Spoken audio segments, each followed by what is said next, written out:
I'm not giving up. I am selling the building. The final season of FX's The Bear. The restaurant is flooded. Everything's either gonna be okay. No, stop! Or not. We are outgunned and we are outmanned, but we have each other. FX's The Bear, the final season. All episodes now streaming on Disney+. Study and play come together on a Windows 11 PC. And for a limited time, college students get the best of both worlds. Get the Unreal College Deal. Everything you need to study and play with select Windows 11 PCs. Eligible students get a year of Microsoft 365 Premium and a year of Xbox Game Pass Ultimate with a custom color Xbox wireless controller. Learn more at windows.com/student offer. While supplies last. Ends June 30th. Terms at aka.ms/collegepc.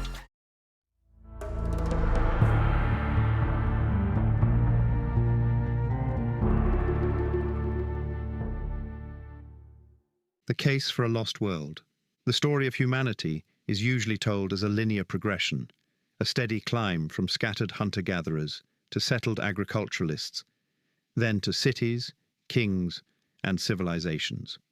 In the popular imagination, and too often in academic orthodoxy, there is little room for forgotten chapters that predate the rise of Mesopotamia, Egypt, and the Indus Valley. Yet buried within archaeology, geology, and myth are whispers of an older story. One in which the Ice Age world nurtured not just survivalist bands, but perhaps something more. A mother culture, as some researchers have called it. A fountainhead from which later civilizations may have inherited knowledge, technology, and symbols. To make the case for this possibility is to challenge deeply ingrained assumptions about what humans were capable of before the Holocene epoch. The mother culture. Hypothesis does not suggest that there was a single global empire stretching from continent to continent in the Pleistocene, but rather that some advanced centers of knowledge and organization may have arisen far earlier than we presently accept. These would not necessarily look like the industrial societies of the modern era, nor even the literate kingdoms of the Bronze Age, but their fingerprints might survive in monumental ruins, anomalous artifacts, and mythic traditions that speak of gods, teachers, and catastrophes. The proposal is radical, not least because it forces us to rethink chronology itself. Historians are comfortable with slow, gradual change, punctuated by the occasional collapse or conquest. The notion that civilization might have bloomed earlier, been destroyed, and then largely forgotten, until fragments resurface thousands of years later, sits uneasily with this model. But if there was such a world, why has archaeology found so little evidence of it? The most obvious answer is preservation. The Ice Age ended in a cataclysm of rising seas, shifting climates, and melting glaciers. Vast swathes of coastal plains that once hosted human communities were swallowed by the oceans, as sea levels rose over 120 meters between 20,000 and 7,000 years ago. If the most promising zones for settlement and development were coastal, offering access to marine resources, fertile estuaries, and transportation routes, then much of the evidence lies beneath the waves today, inaccessible or destroyed. This single fact already imposes a bias on the archaeological record.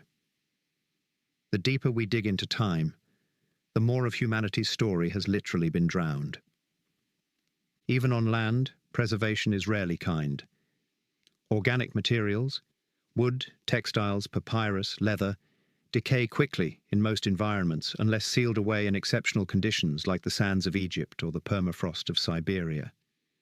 Stone endures, but erosion, tectonic activity, and human reuse often obscure its origins. Entire cities can vanish under silt, jungle, or shifting deserts. Consider that great civilizations we know about, such as the Maya, were hidden under forest cover until aerial surveys rediscovered their extent in the late 20th century.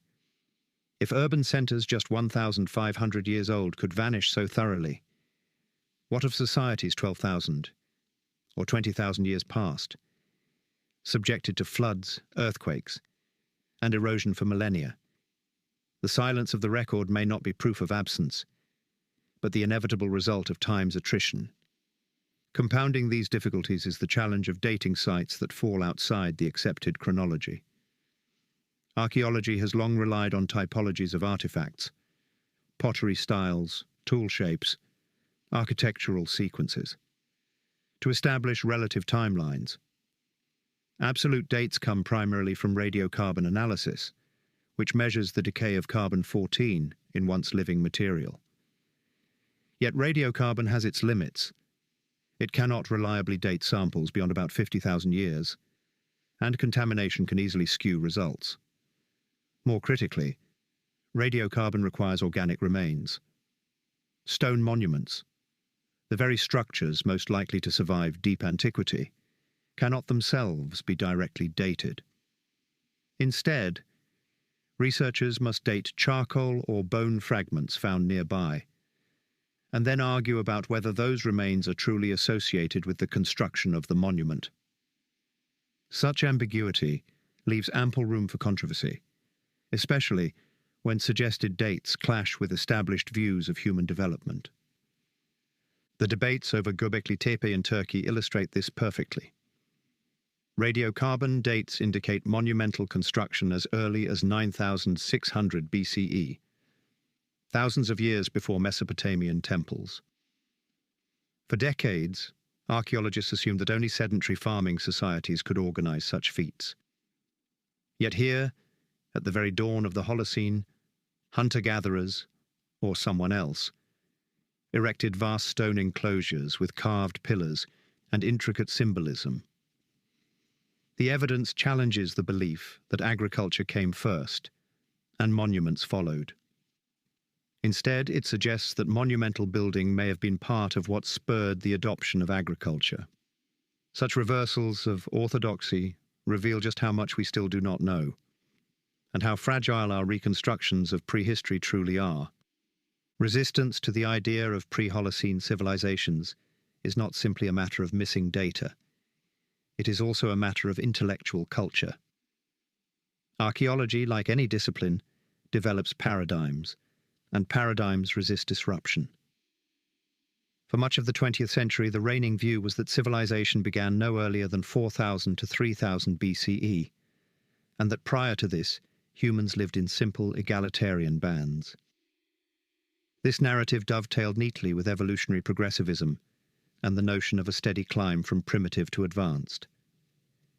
Discoveries that suggest earlier complexity, whether monumental sites or anomalous artifacts, are often met with skepticism or dismissed as misinterpretations. Some of this skepticism is justified. Extraordinary claims require extraordinary evidence, and the archaeological record is rife with hoaxes and misreadings. But there is also a tendency to guard the boundaries of accepted history, lest speculation open the door to pseudo-archaeology or fantasies of Atlantis. The tension lies in the fact that genuine anomalies do exist. Sites like Göbekli Tepe, structures like the Sphinx with its disputed erosion patterns, or the vast stones of Baalbek defy easy incorporation into the conventional timeline. Each could be explained in terms of local innovation, coincidence, or misreading, but collectively they hint at gaps in our story. The mother culture hypothesis does not require us to believe in lost super technologies or extraterrestrial intervention.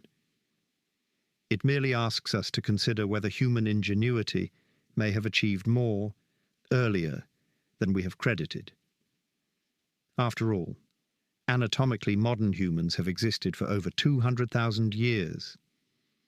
To assume that only in the last 6,000 did they harness their intelligence for complex societies is itself a speculative leap. Another factor is the inertia of evidence already collected. Archaeology is largely site-driven. Researchers excavate where sites are visible, accessible, and fundable. Remote regions, seabeds, and landscapes buried under thick sediment remain unexplored. The few times new methods have broadened the search, such as the use of LiDAR in Central America, massive new discoveries have overturned prior estimates.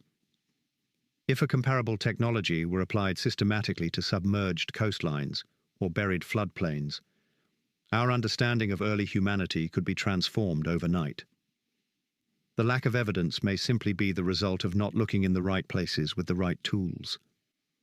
Moreover, dating early sites is often a matter of interpretation as much as measurement. Geological processes can mimic human structures. Natural erosion can be mistaken for architecture and vice versa. A sandstone ridge may look like a stepped pyramid, or weathering may produce block-like formations. Deciding whether a structure is artificial requires not just geology, but a cultural context.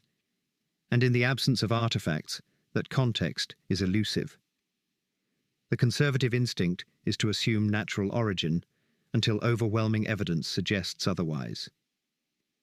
Yet this conservatism can also blind researchers to possibilities that lie just outside the expected frame. The resistance also has deeper roots in cultural narratives. Modern Western history has long celebrated the rise of civilization as the triumph of reason over savagery, of progress over stagnation. To suggest that advanced cultures flourished and were then obliterated by natural catastrophe threatens this narrative. It implies not a steady march forward, but cycles of rise and fall, vulnerability, and amnesia. Such cycles resonate more with myth than with modern progressivism, yet they may align better with the geological and archaeological record, which shows repeated disruptions from climate shifts, floods, and volcanic eruptions. In this sense, the ghosts of the Ice Age are not only literal but metaphorical. Shadows of forgotten chapters, erased not only by oceans and erosion, but by the frameworks we impose on history.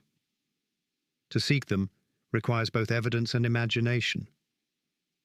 Evidence in the form of sites, artifacts, and environmental reconstructions, and imagination to consider that the past may be stranger and richer than the narrow window of written history suggests. The task is daunting, but the rewards are immense. To recover a fuller sense of human potential, to recognize the fragility of civilization, and perhaps to glean lessons for our own future. This book sets out to explore that possibility, not as dogma, but as investigation. Across the chapters to follow, we will examine sites that defy easy categorization, artifacts that resist conventional timelines, myths that encode memories of catastrophe, and the scientific tools that can illuminate what lies hidden. Each case may be disputed, each open to alternative explanations, but taken together, they form a mosaic that cannot be dismissed. Whether there truly was a mother culture, or simply a series of independent experiments in complexity, the question remains: what have we lost, and what might still be found beneath the ruins, the seas, and the myths? Skepticism toward the idea of pre-Holocene civilizations is not merely a scientific stance, but also a reflection of how modern academia defines credibility. To suggest that advanced societies may have thrived before 10,000 BCE challenges a century of consensus in archaeology and history, and it risks association with fringe theories that speak of Atlantis, aliens, or mystical energies. For many researchers, the cost of engaging such hypotheses outweighs the potential benefits. Careers are built on credibility, and credibility depends on conforming to prevailing frameworks. Those who stray too far risk marginalization, loss of funding, or dismissal by their peers.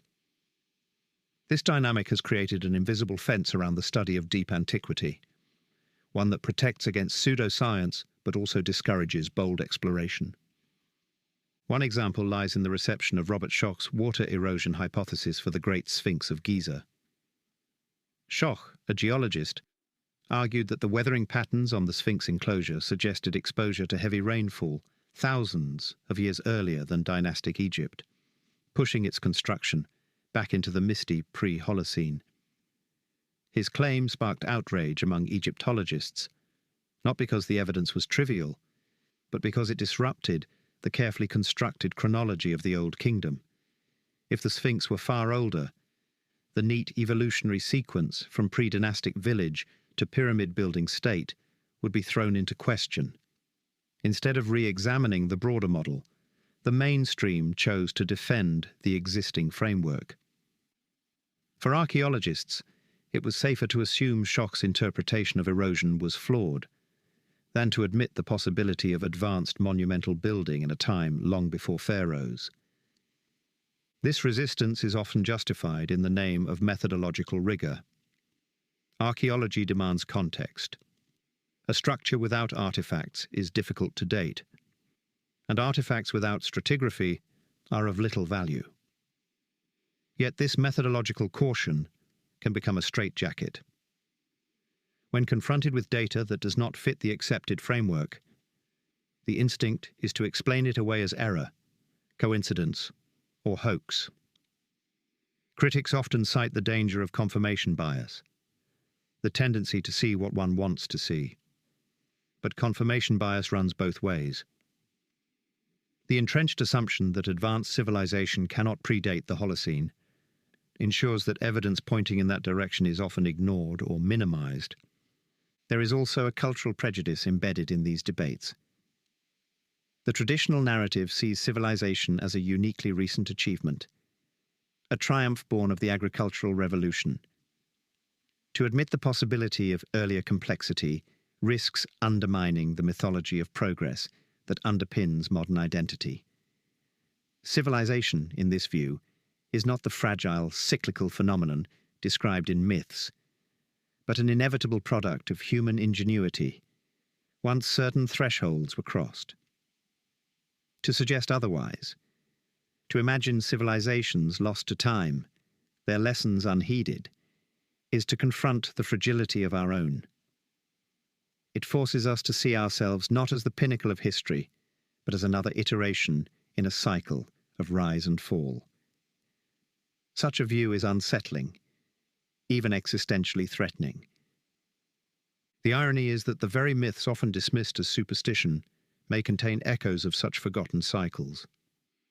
Flood legends, culture-bringer gods, and golden ages destroyed by catastrophe appear across the world. From Mesopotamia's Atrahasis to Mesoamerica's tales of Quetzalcoatl. Scholars often explain these as archetypal stories born of human psychology or local disasters. But another possibility is that they preserve distant memories of Ice Age cataclysms, transmitted through oral tradition until woven into mythology. Modern resistance to this idea often stems less from lack of evidence than from discomfort, with the notion that myth might be a repository of historical memory. If accepted, such myths would demand that science treat ancient testimony with more seriousness, blurring the boundaries between literature, religion, and history. The case for a lost world is not just about reinterpreting evidence. It is also about expanding the scope of inquiry. Archaeology tends to focus on land-based sites, because that is where excavation is practical and funding is available. Yet as sea level studies demonstrate, up to 90% of the most promising human habitats of the Ice Age now lie underwater. To seek the traces of an advanced Ice Age culture, research must turn to the continental shelves that were once dry land. Submerged settlements have already been found in places like the Gulf of Kambat, off India or Doggerland in the North Sea. Most of these are modest in scale, but their very existence proves that Ice Age peoples lived in areas now beneath the sea. With better technology, deep-sea drones, LiDAR adapted for ocean floors, and large-scale mapping projects, we may uncover cities and monuments that shift the debate forever. Until such discoveries are made, the burden of proof remains heavy.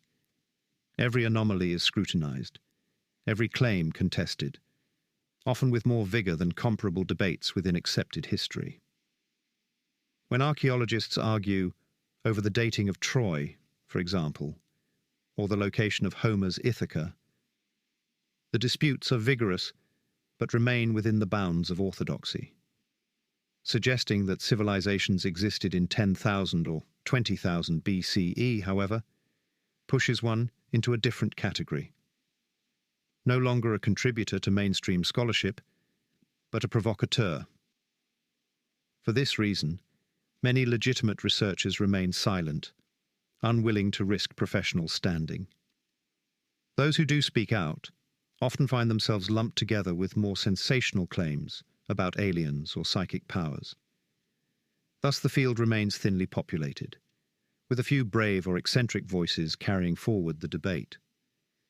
Yet history reminds us that orthodoxy can be overturned. Not long ago, it was considered absurd to think that humans reached the Americas before 12,000 years ago. The Clovis first model dominated for decades, dismissing earlier finds as contamination. Then, site after site, from Monteverde in Chile to Buttermilk Creek in Texas, produced undeniable evidence of pre-Clovis occupation, some dating back 15,000 years or more. Today, the Clovis barrier has collapsed, and the story of the peopling of the Americas has been rewritten. What was once heresy is now fact. The lesson is clear.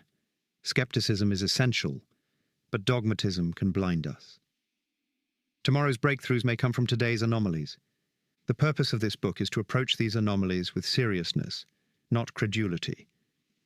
We will not embrace every extraordinary claim, nor dismiss them out of hand.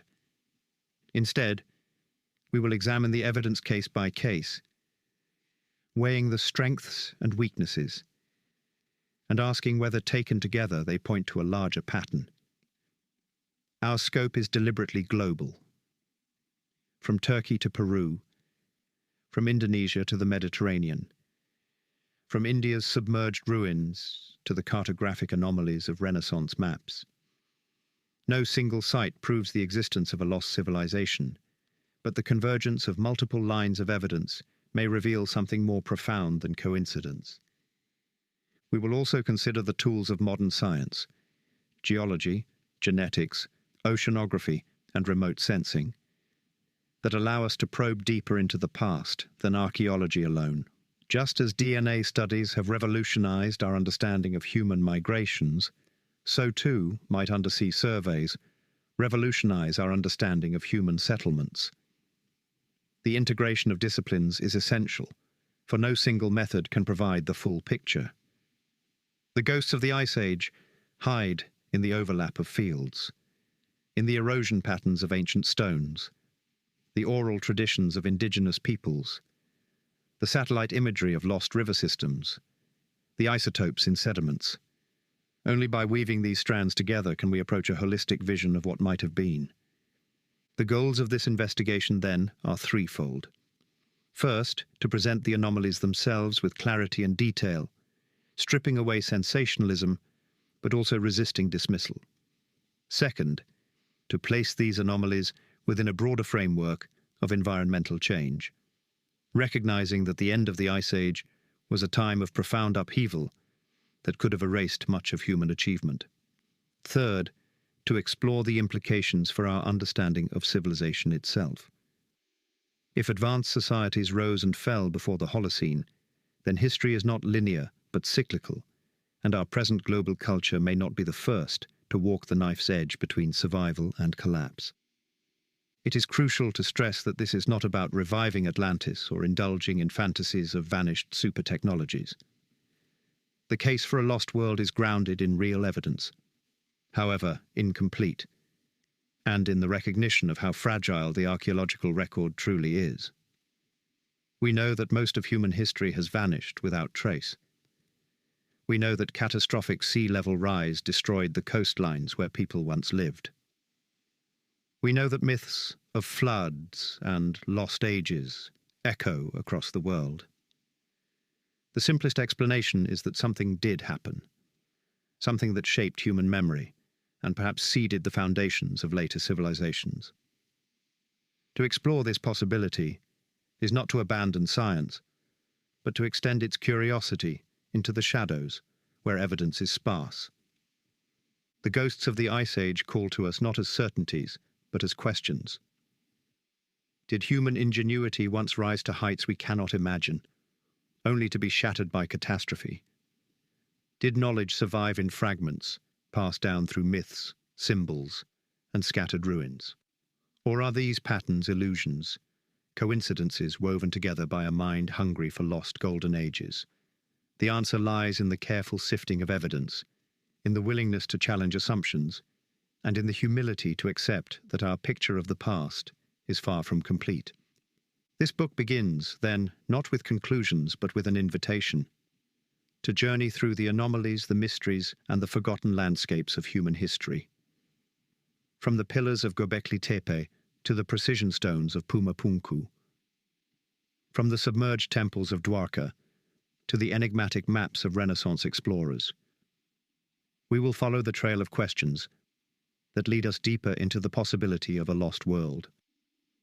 Along the way, we will confront resistance, ambiguity, and controversy. But in the end, whether or not we prove the existence of a mother culture, we will have expanded our vision of human potential. And that, perhaps, is the greatest discovery of all. If one wishes to understand why the traces of any Ice Age civilization are so elusive, one must begin with the most dramatic environmental transformation of the last 20,000 years. The global rise of sea levels at the end of the Pleistocene. During the last glacial maximum, vast ice sheets covered much of North America, Northern Europe, and Asia. Sea levels were more than 120 meters lower than they are today, exposing enormous tracts of land on the continental shelves. These coastal plains, rich with rivers, estuaries, and abundant resources, would have been prime zones for human settlement. As the glaciers melted and the seas surged upward, those landscapes vanished beneath the waves.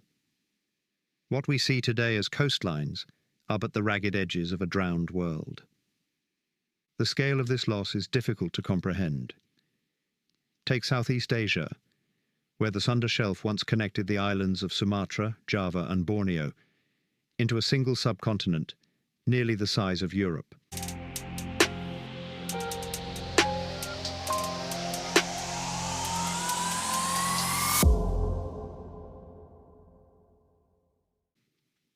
This landmass was a paradise for human habitation, offering fertile plains, rivers, and proximity to both land and sea resources. Yet as the Ice Age ended, the rising seas swallowed this heartland, leaving only the scattered islands of modern Indonesia. If any centers of advanced human activity existed here, whether villages, towns, or even early cities, they now lie beneath tens of meters of water. The same story played out on the Sahul Shelf, linking Australia to New Guinea, in the Caribbean, around the Mediterranean, and across the now submerged plains of the Indian Ocean. The case of Doggerland in northern Europe illustrates the point vividly. Once a vast plain connecting Britain to the continent, Doggerland stretched across the southern North Sea, home to rivers, lakes, and forests. Archaeological finds from trawler nets, harpoons, bones, worked flints demonstrate that people lived and thrived there. Some researchers even suggest the area could have supported tens of thousands of inhabitants. Yet today, all of Doggerland lies beneath the sea, drowned by rising waters and catastrophic floods such as the Storegga slide around 6,100 BCE. What remains are tantalizing glimpses, mammoth bones dredged up by fishermen, or sonar images of riverbeds buried beneath the seabed. Doggerland shows us both the promise and the problem. Evidence of life exists, but full excavation is nearly impossible, leaving vast chapters of human history trapped underwater. Similarly, in the Indian Ocean, the Gulf of Kambat, off the coast of India, has produced sonar images of submerged structures that some interpret as ancient cities. Controversy surrounds these claims, as critics argue that the ruins may be natural formations. Still, artifacts such as stone tools and ceramics have been dredged from the area, sparking fierce debate. If even a portion of the claims hold true, then we are looking at evidence of complex settlement beneath the waves. Evidence that challenges conventional chronologies. The mere fact that such discoveries are debated reveals how much is still unknown about submerged landscapes. In Japan, divers discovered the Yonaguni Monument off Okinawa in the 1980s. Massive stone formations resembling terraces, platforms, and steps lie beneath the sea, some with striking right angles. To many they look artificial, as though cut by human hands. Mainstream geologists argue they are natural sandstone formations shaped by tectonics and erosion. Yet the sheer size and regularity of some features keep the debate alive.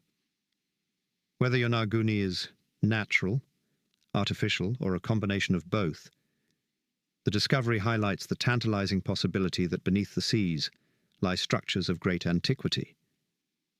And if one site like Yonaguni exists, how many more may remain undiscovered across the drowned coasts of the Pacific and beyond? Nor is this problem confined to Asia. Across the globe, similar mysteries appear. Off the coast of Malta, submerged features known as the cart ruts extend under the waves, suggesting that structures or roads, now underwater, once continued inland. In the Bahamas, the Bimini Road presents another case. A series of large stone blocks lying in linear formation just offshore. Some believe it to be a natural beach rock formation. Others insist it resembles a man-made causeway.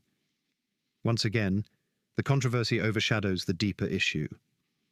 Why are so many potential sites of human construction found precisely where sea levels rose most dramatically? From a geological perspective, the bias is inescapable. If human populations concentrated along coastlines, as they do today, then the end of the Ice Age destroyed the densest concentrations of evidence. It is not just cities and monuments that may have been lost, but also cemeteries, ports, workshops, and farms.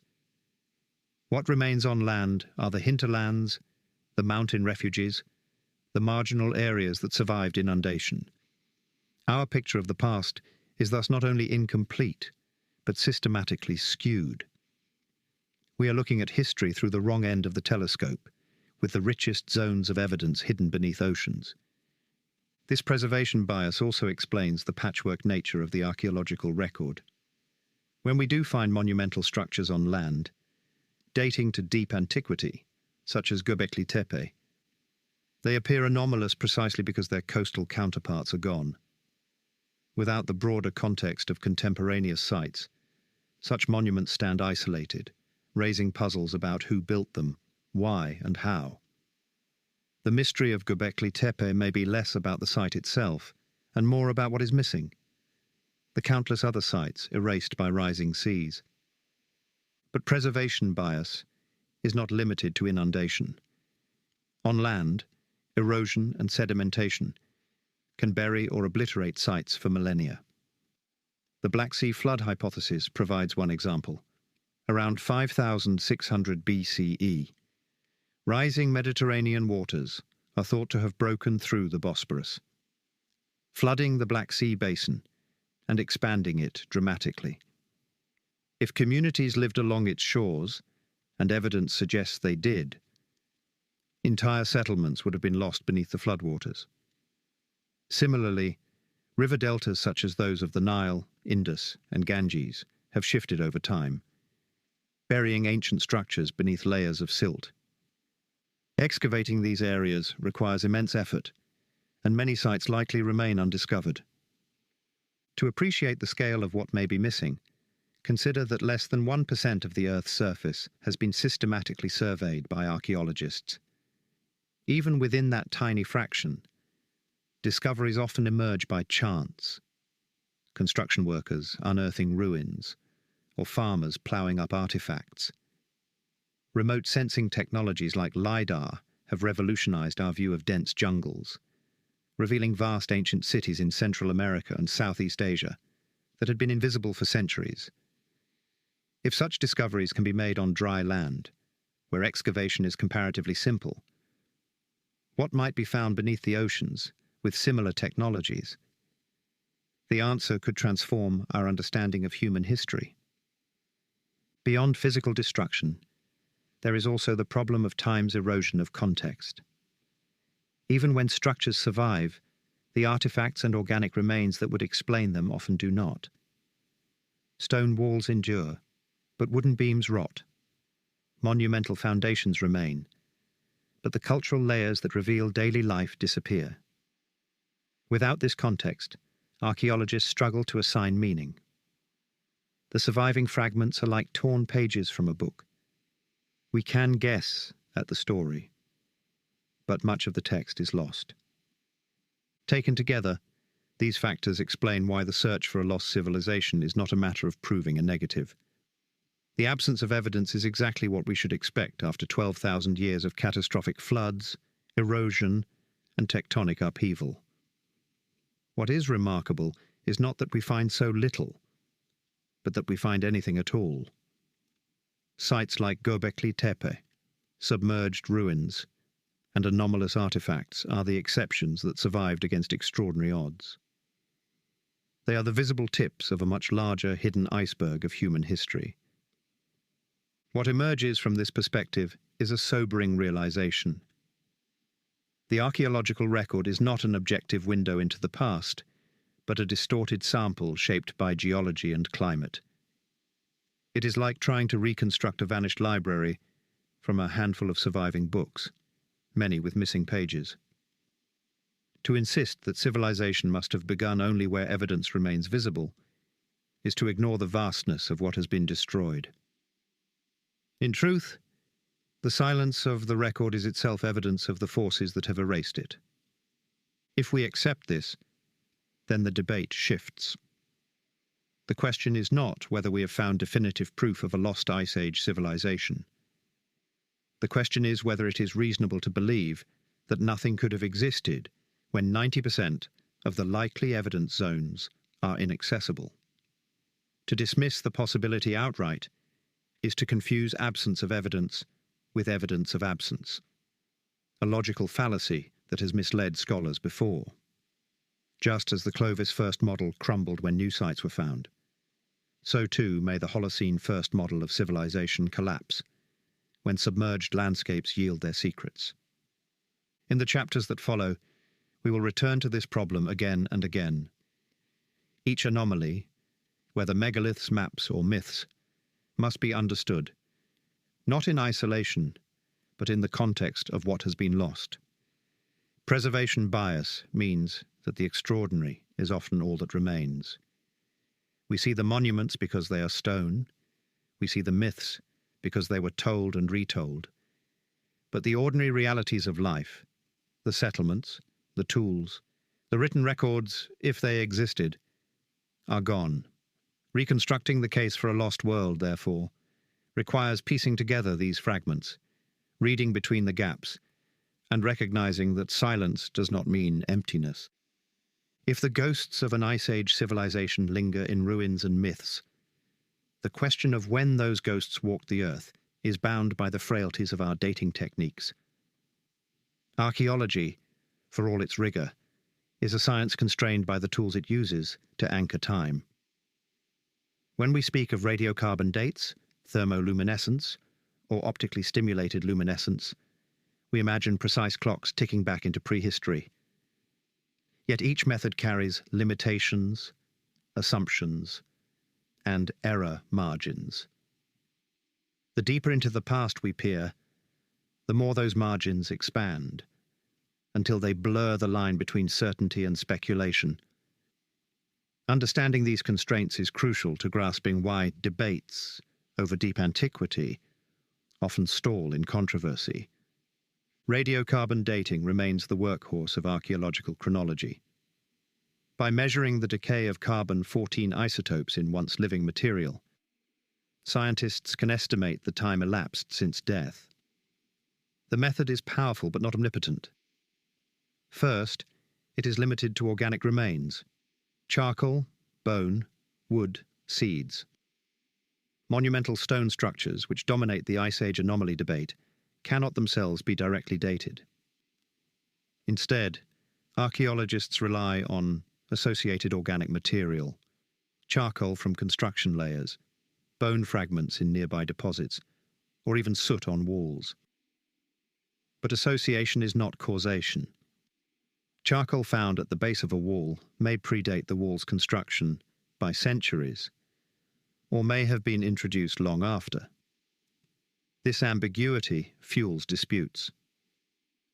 Was the sample truly linked to the builders, or is it an intrusive artifact?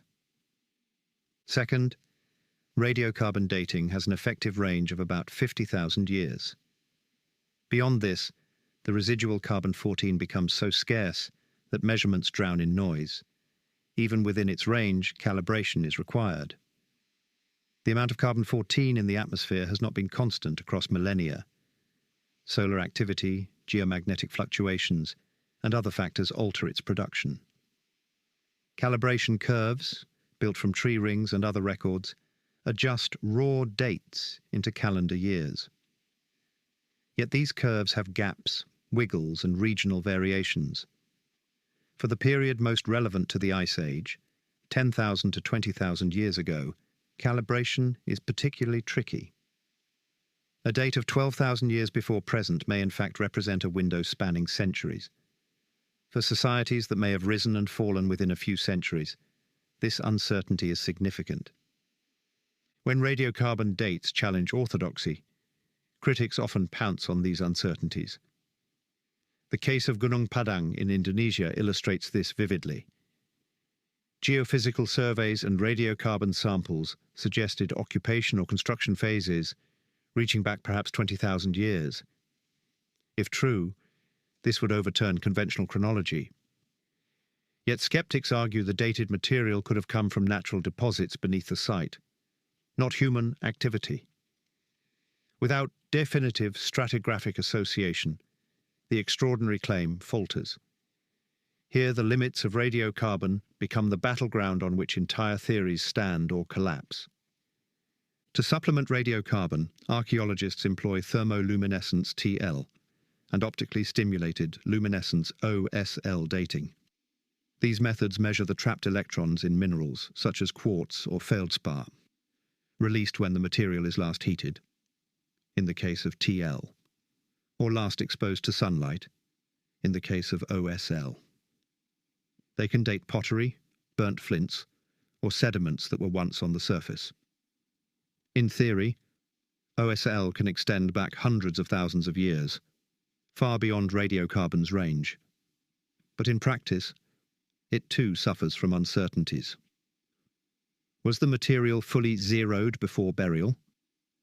Have subsequent environmental factors disturbed the electron traps? A single grain of quartz might yield one date, while another yields a date thousands of years different. The method requires large sample sizes, careful controls, and cautious interpretation. Nevertheless, OSL has been transformative in debates over early human presence. At Jebel Irhoud in Morocco, OSL dating pushed the age of Homo sapiens fossils to around 300,000 years, rewriting our species' timeline. Yet when applied to sites potentially relevant to Ice Age civilizations, the results provoke controversy. If sediments beneath a structure date to 20,000 years ago, does that mean the structure itself is that old, or simply that the sediments were? As with radiocarbon, interpretation depends on context, and context is precisely what is scarce in anomalous sites. Other techniques add to the arsenal but rarely settle the matter. Uranium series dating can measure the age of calcite deposits, useful for cave art or stalactite-encrusted artifacts. It has shown, for example, that some European cave paintings may be over 40,000 years old, predating Homo sapiens in the region and raising the possibility of Neanderthal authorship. For proponents of Ice Age civilization, such findings demonstrate that symbolic sophistication existed far earlier than mainstream models suggest. Yet again, applying this to monumental architecture is difficult. Few megaliths conveniently grow calcite coats suitable for analysis. Paleomagnetic dating, based on shifts in Earth's magnetic field recorded in sediments or fired clays, offers another route. Magnetic north drifts over time, and by comparing samples to established records, scientists can estimate ages. But the resolution is coarse and the global record incomplete. Dendrochronology, the study of tree rings, provides annual precision, but only for wooden remains within the last 14,000 years, and only when master chronologies exist for the region. Beyond this, the rings vanish into dust. Each of these methods works best when corroborated by others. In a well-studied site with abundant material, cross-dating can yield a robust chronology.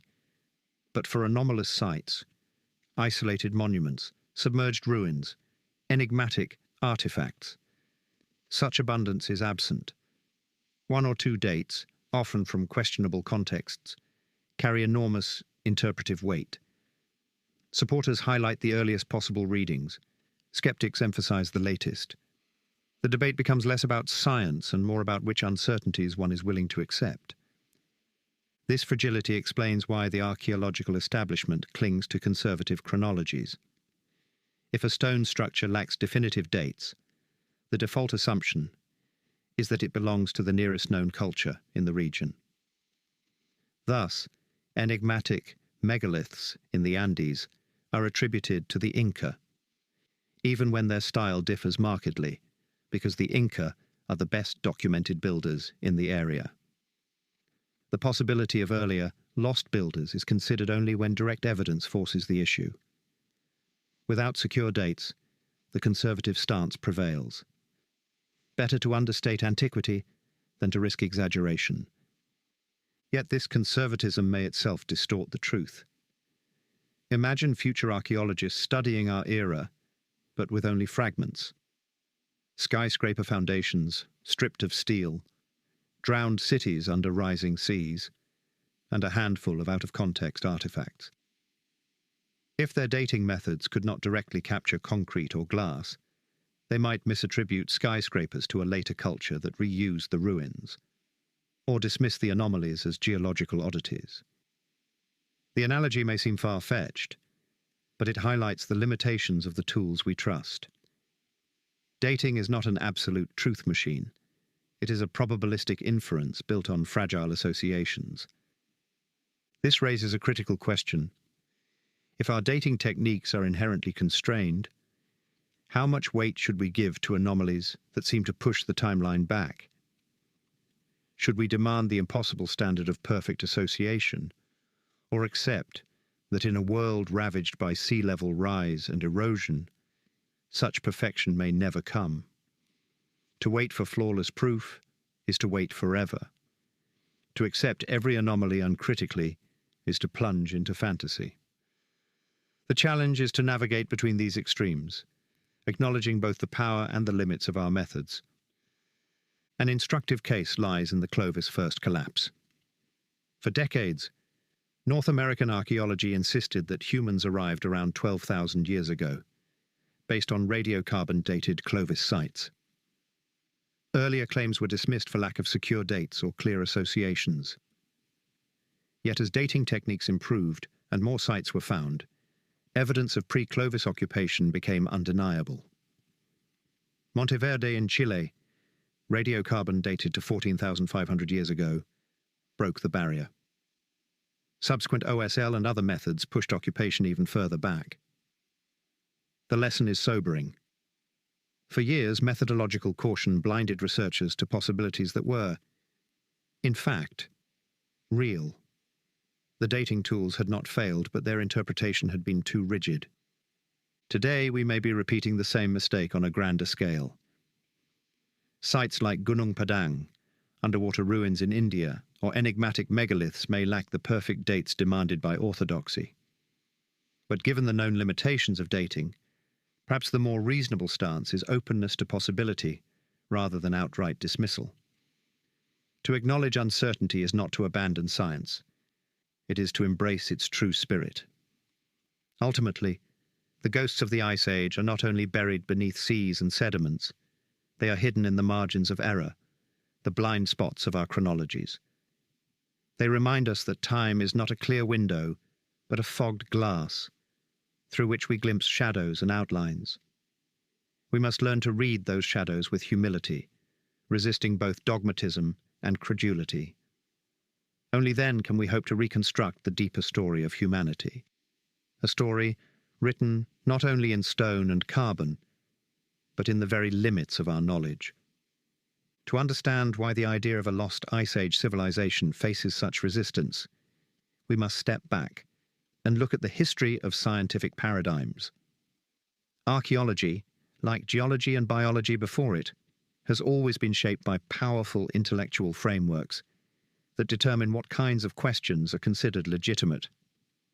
When a discovery arises that does not fit the framework, the tendency is to reject the discovery rather than the model. Only when anomalies accumulate to the point of crisis does the paradigm shift. This was the story of uniformitarianism versus catastrophism in geology. In the 18th and 19th centuries, naturalists debated whether Earth's landscapes had been shaped by sudden, violent catastrophes, biblical floods, cosmic impacts, upheavals, or by slow, gradual processes like erosion and sedimentation. Charles Lyell's uniformitarianism eventually triumphed, establishing the principle that the present is the key to the past. This framework allowed geology to mature as a science, but it also instilled a suspicion of catastrophic explanations. For generations, geologists dismissed evidence of asteroid impacts or sudden climate shifts as unscientific, preferring slow explanations wherever possible. It was not until the late 20th century, with the discovery of the Chicxulub impact crater and the link to the extinction of the dinosaurs, that catastrophism returned to scientific respectability. The pendulum swung, and with it our view of Earth's history changed forever. Archaeology has followed a similar path. For much of the 20th century, the reigning paradigm was gradual evolution, from simple to complex societies. Hunter-gatherers gave way to sedentary farmers, villages grew into cities, and cities became civilizations. This model, elegant in its simplicity, left no room for earlier peaks of complexity. When discoveries like Göbekli Tepe emerged, monuments older than agriculture itself, the model strained, but did not collapse. Instead, it was patched with ad hoc explanations. Perhaps the need to build monuments drove agriculture, or perhaps the site was a seasonal ritual center rather than a permanent settlement. In other words, the anomaly was explained away without discarding the larger framework. The story of Clovis First in North America offers a striking parallel. For decades, the orthodoxy held that the first humans entered the Americas around 12,000 years ago, based on radiocarbon-dated spear points near Clovis, New Mexico. Sites that suggested earlier occupation, some pointing to 20,000 or even 30,000 years ago, were dismissed as contaminated or fraudulent. Careers were destroyed over such claims. Then, in 1997, the site of Monteverde in Chile was securely dated to 14,500 years ago, shattering the Clovis barrier. What had once been heresy became fact overnight, and the textbooks were rewritten. Today, evidence of pre-Clovis sites is abundant, and the debate has shifted to how early humans may have arrived, with some researchers suggesting 20,000 years or more. The lesson is clear. Paradigms can blind even the most rigorous scientists until overwhelming evidence forces a new story. Another relevant example lies in biology. For decades after Darwin, scientists resisted the idea that mass extinctions could be caused by external catastrophes. Extinctions, they argued, were gradual, the result of slow environmental changes and competition. When evidence emerged of an asteroid impact 65 million years ago, wiping out the dinosaurs, it was met with skepticism bordering on hostility. Today, the asteroid hypothesis is mainstream, supported by irrefutable evidence. But the resistance it faced shows how deeply ingrained frameworks can prevent us from seeing what is in front of us. So too with the possibility of a lost Ice Age civilization. To accept it requires abandoning the comfortable narrative of linear progress and embracing a cyclical model of history, one in which civilizations rise, fall, and are forgotten. This model aligns more closely with myth than with modern progressivism. Nearly every ancient culture tells of golden ages destroyed by flood or fire, of knowledge passed down by gods or sages, of cycles, of renewal. These myths, once dismissed as mere allegory, begin to look more like echoes of real events when viewed through the lens of geology and archaeology. But to admit this is to blur the line between myth and history, something many scholars resist. The psychological dimension of this resistance cannot be overstated. Modern civilization takes pride in its uniqueness. We see ourselves as the pinnacle of human achievement, the culmination of millennia of steady progress.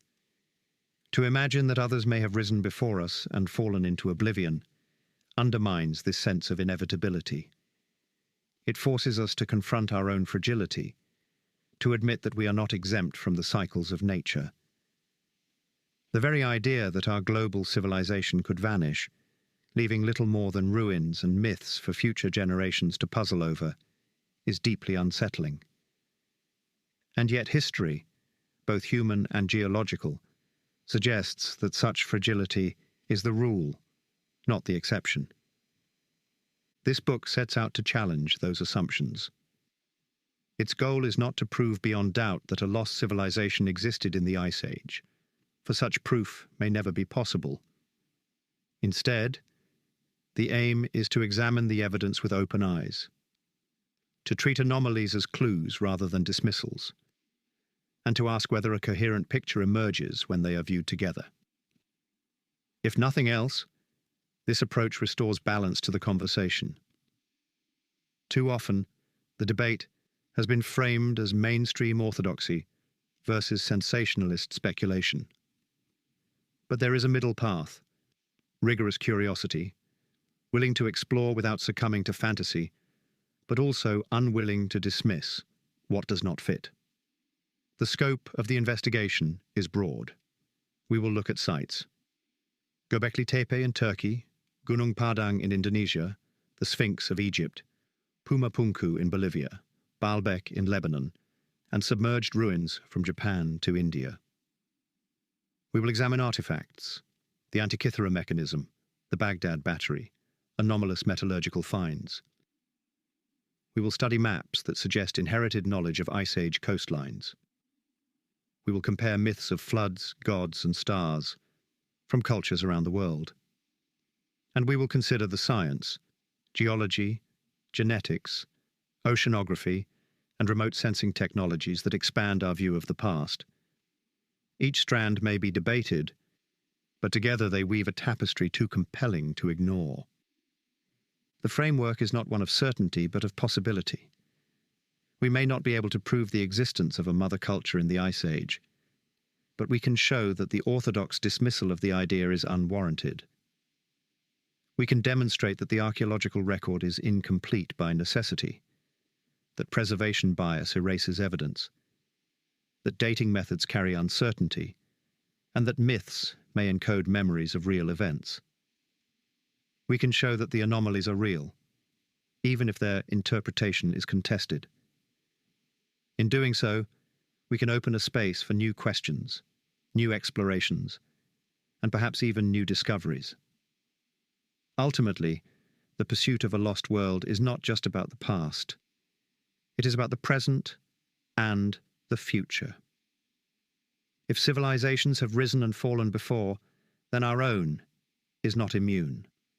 Climate change, sea level rise, and environmental instability, the very forces that may have erased Ice Age societies, are forces we face again today. To recover the ghosts of the past is to confront the reality of our own vulnerability. It is to recognize that human potential is vast, but human survival is precarious. The ruins of the Ice Age, if we can find them, are not merely curiosities, they are warnings. And so this chapter closes with a manifesto. We must look again. We must dive beneath the seas, scan the jungles with LiDAR, re-examine erosion patterns on ancient stones, and take myths seriously as potential records of memory. We must recognize that orthodoxy, however comforting, is not infallible. And above all, we must remain open to the possibility that we are not the first civilization to walk the earth, only the latest. The ghosts of the Ice Age are waiting for us, not as fantasies of Atlantis, but as echoes of real human lives, achievements and tragedies that shaped the world we inherited. To ignore them is to remain blind to our own story. To seek them is to honor the full breadth of human history.